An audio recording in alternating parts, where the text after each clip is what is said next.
Good morning. We're glad to have you with us again today. We are in John chapter 11 as we take a trip to a cemetery. Because of that, I want to ask you this question to begin. The very first question is this: what is the hardest funeral you have ever had to attend? Now, for many people, it's the funeral of their parents, perhaps, or grown children. I guess those are difficult because I've had to go through some of those. But I think the hardest one, if I had to say, was with our 2-year-old niece. She had a simple stomach bug, but because we didn't know she had a genetic condition, one morning when everybody woke up, she was gone. How could that be? It's a real issue. It's a problem we all face, the problem of death. No matter what we think, we're all going to die. In fact, we are born, the moment we're born, we start to die. As the Hebrew writer says, it is appointed once for a man to die. Now, the problem we come into this chapter is when we come to resurrection. There's a difference between resurrection and living forever. There are some people, a man like Brian Johnson, for instance, who is a billionaire, who spends $2 million a year so that he will not age and he'll be able to live forever. Those are people called immortalists. They want to live on this earth for the rest of time, if you will. They want to cheat death in some way. However, when we come to this chapter, we're not talking about living forever here. We're talking about a different kind of life, a different kind of resurrection, not just a resurrection to the earth, but a resurrection to something bigger and better and grander. And so today, let's jump into John chapter 11 as we begin to find out what Jesus has to say about this topic. So let's start with the big picture. Sometimes you have to orient yourself on the map to find out where you are, where you need to go. As you remember, or perhaps you don't remember, but I'll refresh your memory, John has 7 different miracles in which he calls them signs. A sign is something that points beyond itself. So every time Jesus does one of these wonders, or these miracles, it is pointing to something else. You listen to them and you hear them. He changes the water into wine. He heals the lame man at Bethsaida. He heals the daughter of the official. He has this miraculous feeding of a multitude. He walks on water. He makes the man born blind see. And then today, he's going to raise Lazarus from the dead. But understand something, right here in this chapter, we hit the top of the hill, and after this, it's all downhill from here. Because from now on, it is going to encompass him approaching Jerusalem, the trial, the death, the burial, the resurrection. In fact, if you wanted to think about the book of John, we've spent 3 years from John chapter 1 to John chapter 11. But in the next 9 chapters, it'll only take about 50 to 60 days at the most. And so we have covered most of the life of Jesus. Starting with next lesson, we will compress everything into very small increments. And in fact, you can take the Gospel of John and put it between bookends.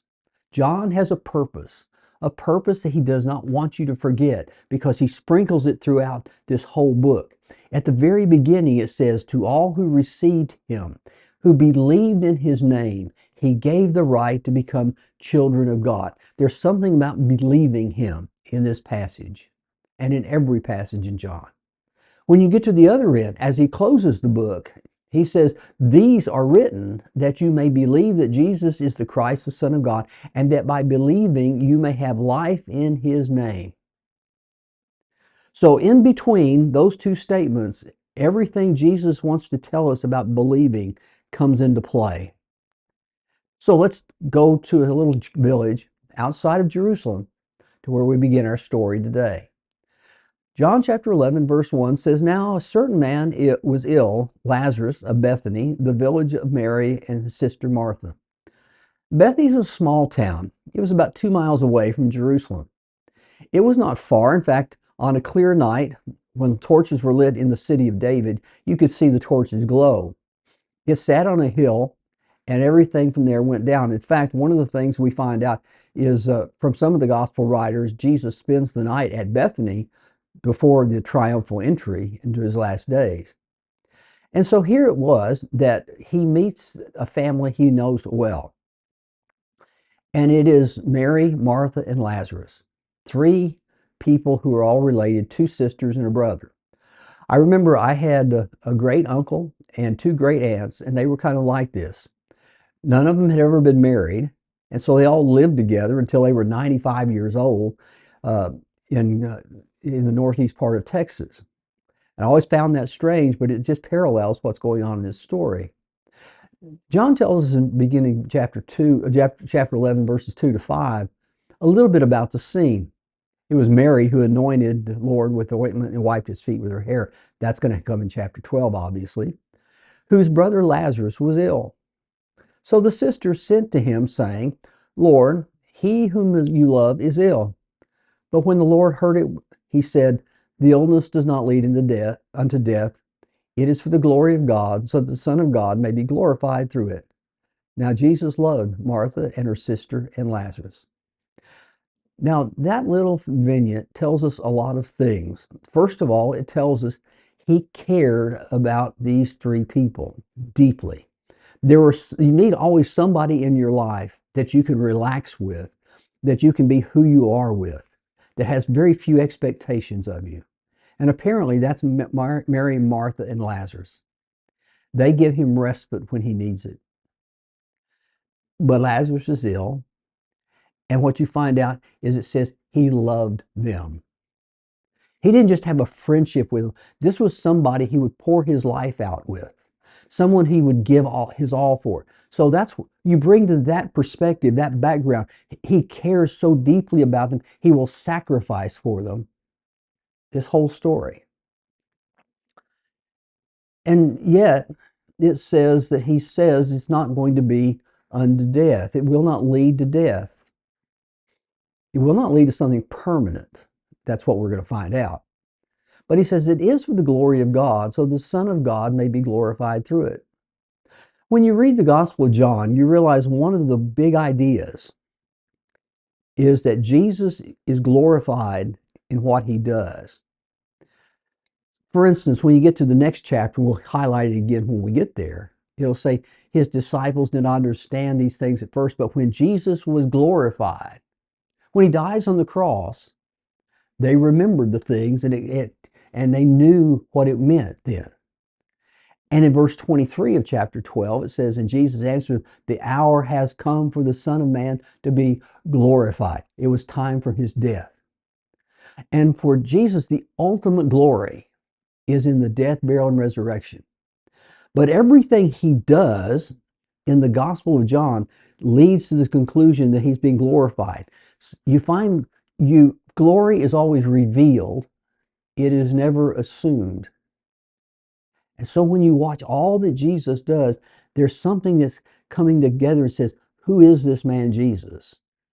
And the concept of glory is there. Sometimes we read that we sing that song, the glory is the cross, the glory of the cross. That's where it comes from. The suffering that he does is the ultimate glory, but all the power he shows is a different kind of glory. And so with that in mind, we move on with the story.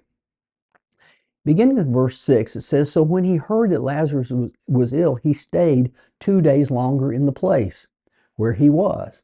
Then after this, he said to the disciples, let's go to Judea again. But the disciples said to him, Rabbi, the Jews were just now seeking to stone you, and you're going there again? And Jesus answered, are there not 12 hours in the day?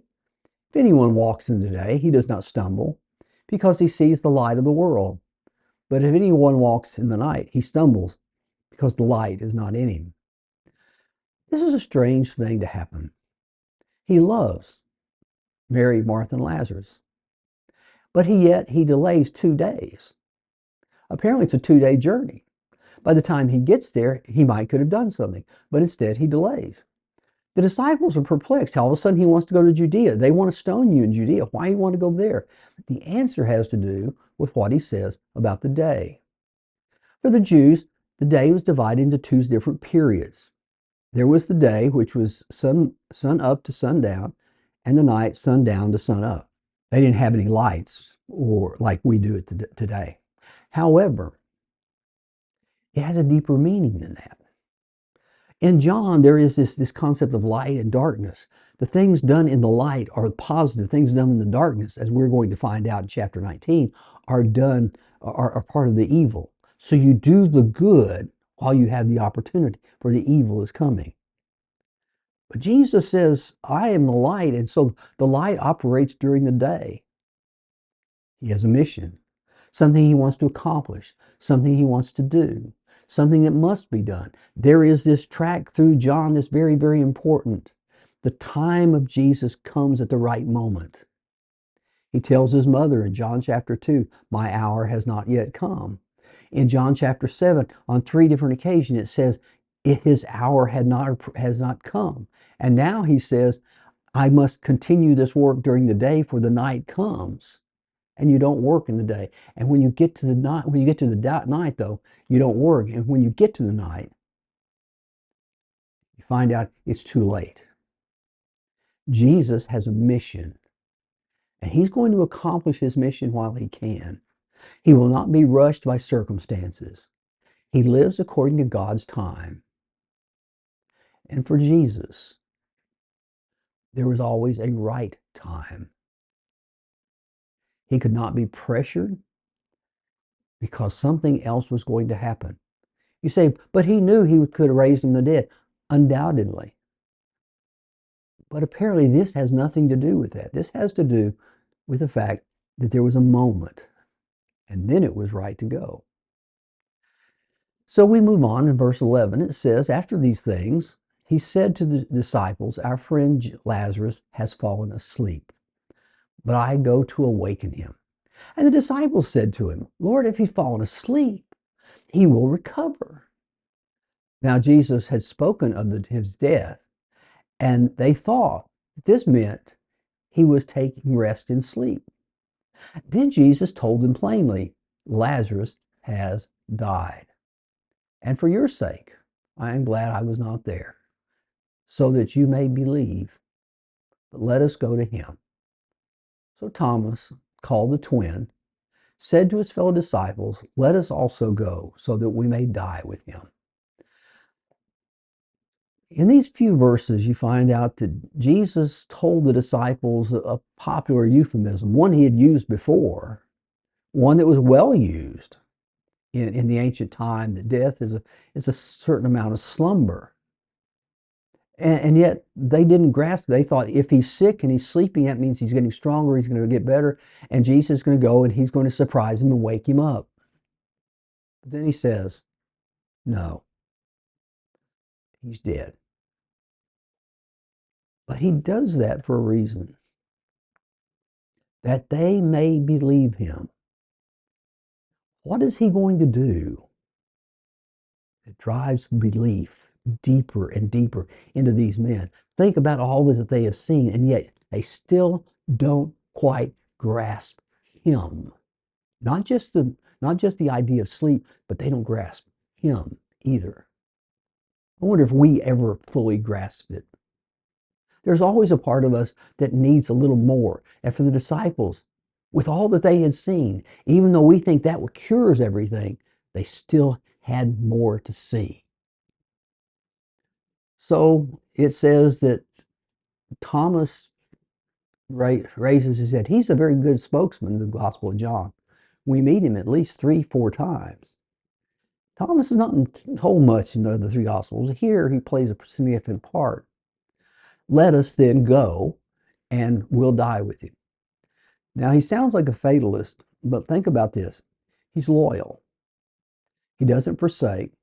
It's easy for him to say, if you're going to go die there, we're going to stay here where it's safe. They all went, all ready for a confrontation, but what they would see would be far grander and greater than that.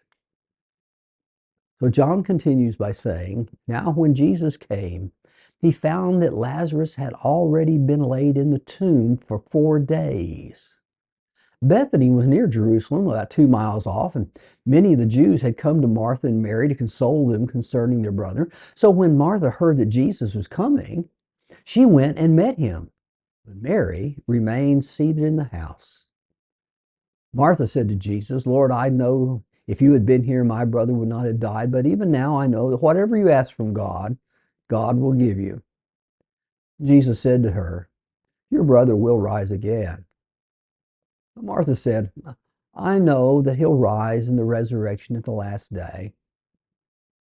But Jesus said to her, I am the resurrection and the life.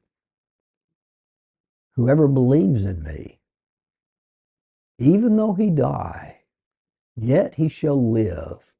And everyone who lives and believes in me shall never die. Do you believe this? She said to him, yes, Lord, I believe that you are the Christ, the Son of God, who is coming into the world. In this little exchange, we find out a lot. First of all, Martha's the take charge person. We find that out in Luke chapter 10, for instance. She's the one who is in charge of things. So when she hears that Jesus is on his way, she's going to be out there to meet him. She wants to talk to him. She needs to be the one to welcome him into the home. Mary, though, she's sitting in the room weeping and crying with the others. She's not emotionally able to do it. Martha is. They are two different personalities, and people are like that. And so it is that when Jesus comes, she meets him. But Lazarus has already been dead 4 days. Now, 4 days is an important idea for a lot of the reasons that we're going to get into. The Jews, even today, practice the same thing, which is when a person dies, you have 1 day to bury them because you don't embalm. And so when a person dies, there is a rush to burial. And even today, Jews do not take their time. It must be done within 24 hours. And that's what happened with Lazarus. Apparently, he died and he was buried while Jesus was still far away in that other place. And when he finally came, he had been dead for 4 days. It's an important detail. Martha comes and said, if you'd been here, my brother would not have died. She has great faith in what Jesus has done, but also has some skepticism. Why didn't you come? You can almost hear the Jewish mother in her. He says, but even now I know that God will give you what you ask him. She also has great faith that no matter what happens and what has happened, Jesus can do something. She doesn't know what it is, something. So Jesus says, don't worry, your brother will rise again. And she has some concept of resurrection. Now, there was a developing idea after the exile of what was going to take place after death. In fact, the exile kind of hastened that, because what do you do with a nation that dies? Can it come back to life? That's a big idea. That's the idea of Ezekiel in the valley of the dry bones. Can something that is dead come back to life? And it had to do with the nation. The nation did, but not completely. So what did you do? If it's true about the nation, what about people? And from that, two different parties developed. One was the Pharisees, who were very strict in the law, but also believed that there was going to be some form of resurrection. The Sadducees, on the other hand, were the politicians who didn't buy any of that. And so Martha holds to the concept of the Pharisees, that somewhere at a last day, there's going to be a general resurrection back to a time or place. It's very amorphous. It's not well defined anywhere in Scripture before we get to Christianity. Christianity fills in gaps. They believed in a resurrection, they just didn't know what it was going to be. That's what's significant about this passage. And Jesus says, I am the resurrection and the life. Resurrection and the life. Interesting idea. He says that whoever believes in me, though he dies, yet he shall live, and everyone who lives and believes in me shall never die. I am the resurrection and the life. It's interesting because what he's talking about is something different than what the Pharisees were talking about. And he's not talking about coming back to live on earth longer. See, the problem with resurrection, it had happened before. It was not unusual. Elijah raised the son of the widow of Zarephath. Elisha raised the son of the Shunammite woman. Jesus raised the son of the widow of Nain. And Jesus raised the daughter of Jairus.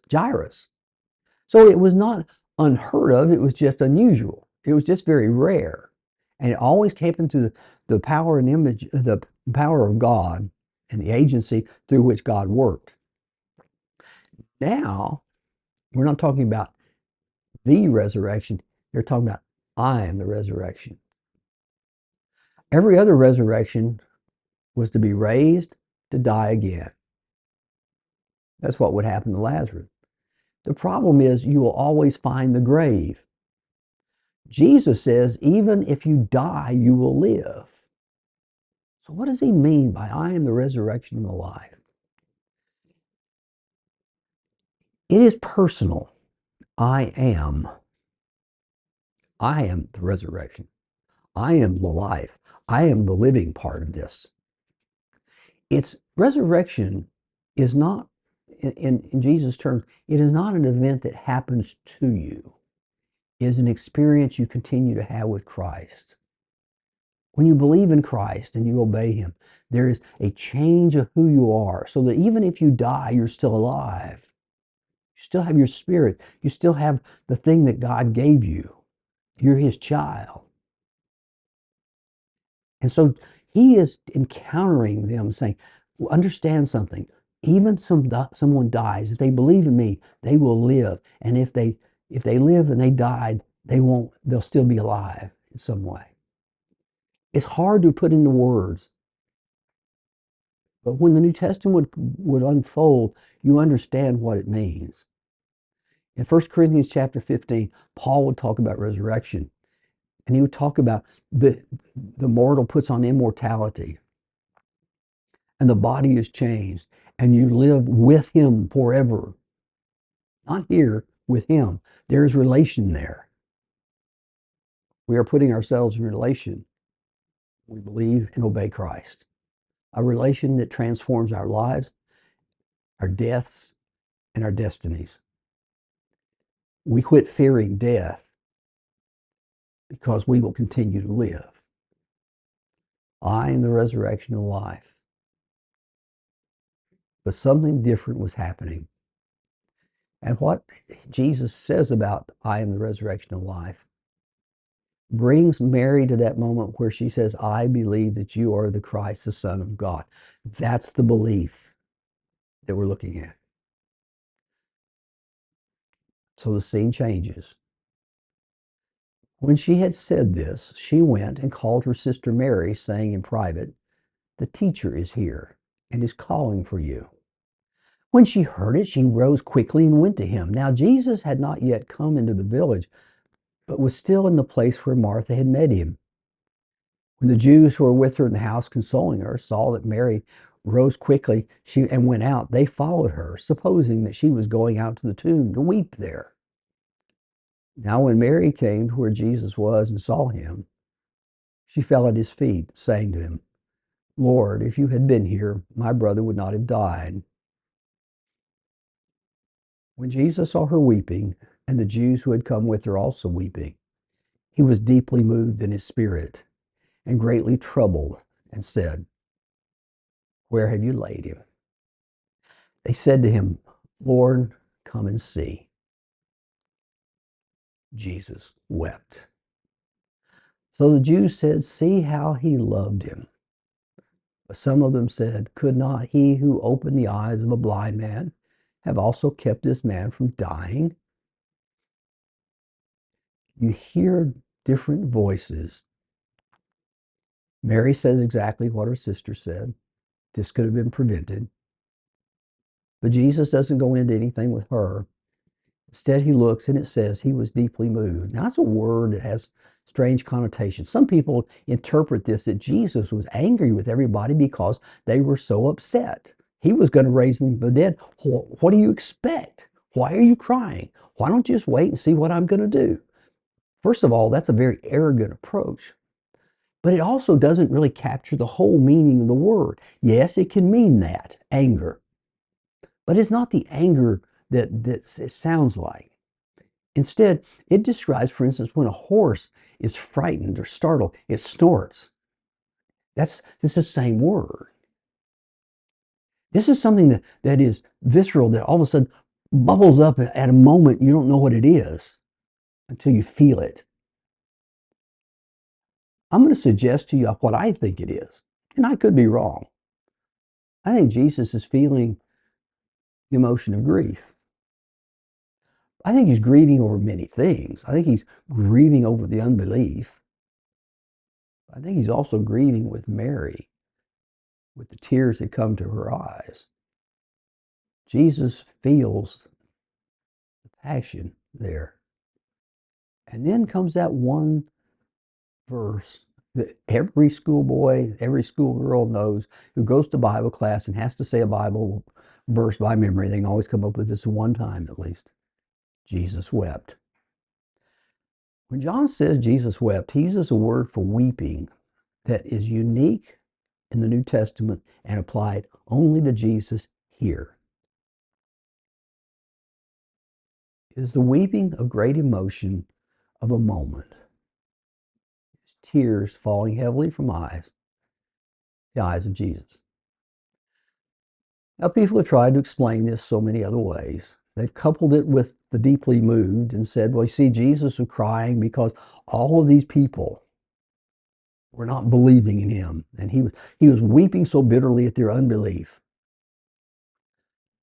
Well, I really don't think so. And one reason I take that approach is very simple, and that is John's big emphasis in his writings. When you come to the letters, for instance, you find out the big idea that John is having to combat with. And in fact, he opens the book of John with this, and the Word became flesh and dwelt among us, and we beheld the glory of the Son, the glory of God in the Son himself. One of the big errors, one of the big heresies going around by the time John gets around to writing this is that people were saying Jesus, if he was a man, was only a man and could not be divine. But if Jesus were the Son of God, he could not be a man. And what John wants to say, Jesus is God in human flesh, the incarnation. Now, if that be true, he has to be 100% man and 100% God. When John portrays Jesus weeping, you see the man, the human part. Jesus was moved. It's a human part. Jesus feels grief. It's very human. You and I have always felt that. And so Jesus weeps, all the time knowing what's going to happen. But he still feels the human emotion like we do. He is God. He's also man. He feels like man. He expresses God. It's a strange idea, hard for us to wrap our minds around. I understand that. There were people who said, see how they love him. Others said, you know, if he could have healed a blind man, why couldn't he have done something about this? They're always scoffers. So John continues. Then, deeply moved again, came to the tomb. It was a cave, and a stone lay against it. Jesus said, take away the stone. Martha and her sister of the dead man said to him, Lord, by this time there is an odor, for he has been dead 4 days. Jesus said to her, did I not tell you that if you believed, you would see the glory of God? So they took away the stone. Jesus lifted up his eyes and said, Father, I thank you that you have heard me. I knew that you always hear me, but said this on account of the people standing around, that they might believe that you sent me. When he had said these things, he cried out with a loud voice, Lazarus, come out. The man who died came out, his hands and feet bound with linen strips, and his face wrapped with a cloth.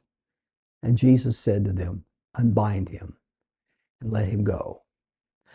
This is a strange little paragraph. They would bury a man in a cave. It may have been hewn out only if you had money, but if not, there were plenty of small caves in the hillsides, and you could bury a body there and put a large stone in front of it to keep the body in the grave from being desecrated. And so this was one of those places. They laid him in a cave, it says. Jesus says, take the stone away and move the stone. And they protested, you don't understand. He has been dead 4 days and he's going to smell. I always like what the King James Version of that says. He said, he stinketh. But here he is, 4 days. We're not talking about a man who dies on an operating table and is resuscitated by shocking his heart back in. We're not talking about that. See, that's what our modern conception is. You die, but you're brought back to life. You're right there. 4 days. 4 days in a tomb. Jesus says, roll the stone away. They didn't know what to think about that. He begins to pray. And his prayer is said for the benefit of two audiences. God hears his prayer. But he wants the people to know that God works through him. In fact, he is God himself, that they might believe. And then he cries out with a loud voice, Lazarus, come forth. He's very direct. I remember Marshall Keeble used to say, why did he say Lazarus come out? Why didn't he just say come out? He said, because if he had said that, every dead person in that cemetery had arisen. Well, I think that's an interesting way of putting it, but I kind of doubt that's all of it. But he does direct it. And what's interesting is Lazarus, whose body has been decomposing for 4 days now, who's been losing all kinds of, that there's nothing much left except for the decay and of the body. There's nothing there. Suddenly it says, the man who died came out, his hands and feet bound. He's walking like he was alive. He was alive. It wasn't a body that was coming back to life. Life came out of that tomb. And Jesus says, unbind him. Let him go. And isn't that what he always does for the sinner? He unbinds him and lets him go.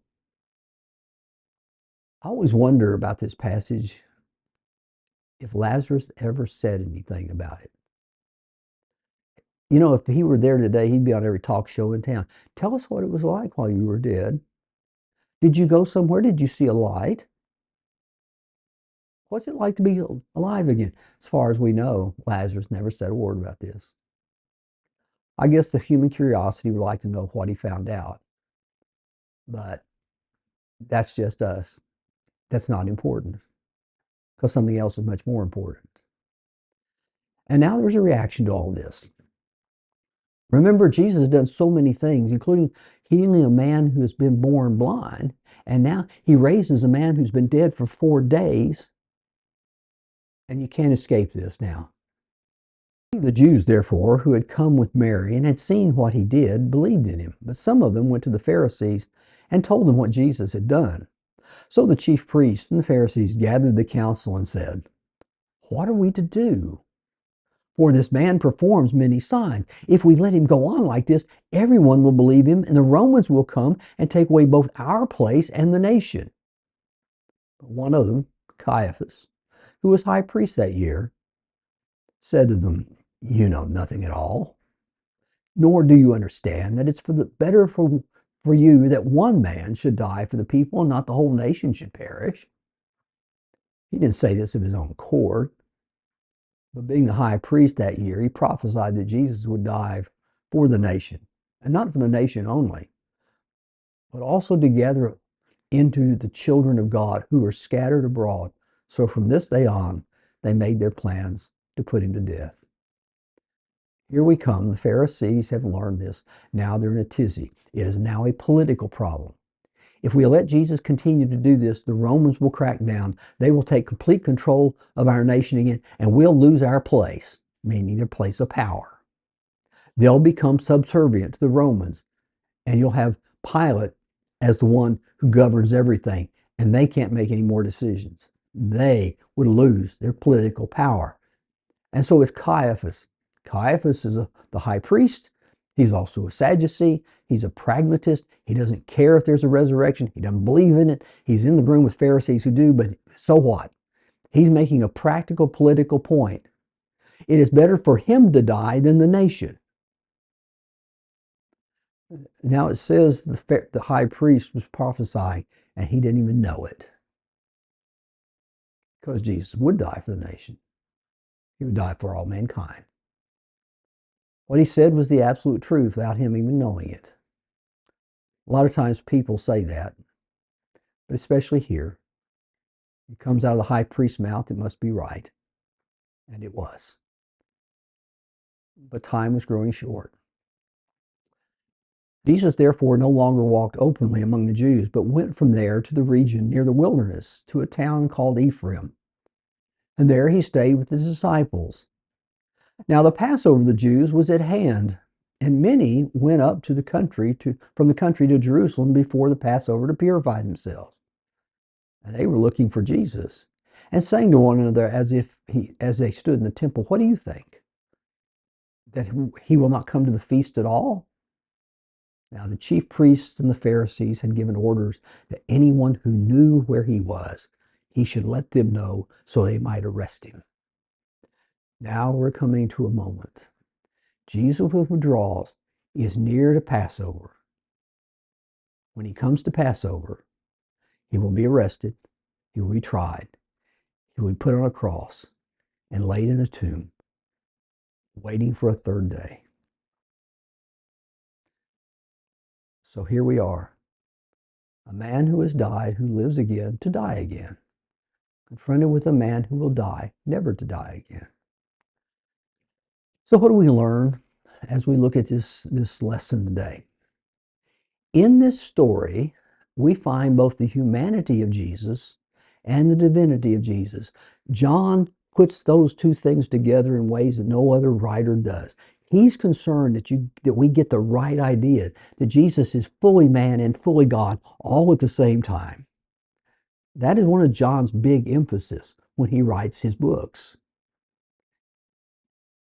And if that be the case, you find that here he has a very human dimension and a very divine dimension.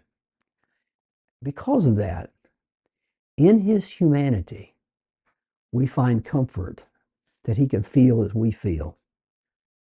When we feel grief, he knows the feeling. We feel tired, he knows the feeling. When we feel rejected, he knows the feeling. But on the other side, it's in his divinity that we find power. I am the resurrection and the life. We find life in his divinity. We find comfort in his humanity, but power in his divinity. He provides both to us. But there's also this ultimate test. As John has moved through the book, he's told us about all these signs, and now he comes to one that cannot be disputed, one that has no answer, one that cannot say there must be a trick. Because in John, he has showed his power over life and death. Before, it's just on life, water and wine, illness, water, eyes. But now, he demonstrates his power over death. The enemy that no one can escape, the one thing that we keep trying to undo. We're trying to undo it today, as the immortalists are trying to do. We don't want to die. Jesus says, I have the power over death, to where when you do, you live. It's the ultimate test of whether he's the Son of God or not. And so he asks us to believe. Do you believe that Jesus is the Christ, the Son of God? Remember, that's the driving thing of John. But believing in him is not about the presentation of the facts. It's the reception of the heart. As we see again, there are people who witnessed the resurrection of Lazarus and still didn't believe. It has nothing to do with the facts. A man who's been in the grave for 4 days is alive again, and you can't explain it. It has to do with the fact that you don't want to believe it. Well, that is true. Believing Christ brings you life, but rejecting Christ brings you death. So standing at that grave, we all stand at a grave all the time. We live or we die.